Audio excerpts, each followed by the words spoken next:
কর্মক্ষেত্রে অবশ্যই উন্নতি রয়েছে, নিজেকে আর একটু প্রকাশিত উন্মোচিত করার চেষ্টা করতে হবে।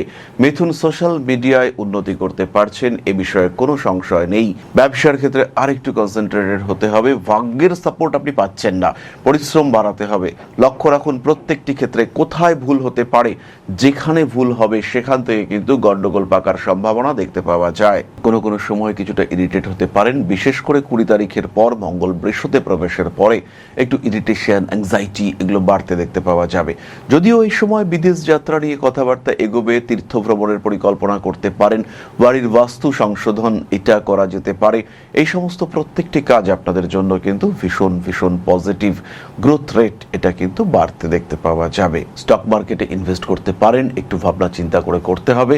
রিস্ক ফ্যাক্টর যেন না বাড়ে তার চেষ্টা করতে হবে। দরকার হলে ইনভেস্টমেন্টের দিকে যেতে হবে। এই সময় ইন্ট্রাডে বা অন্যান্য ধরনের ট্রেডিং কিছুটা অ্যাভয়েড করা যেতে পারে।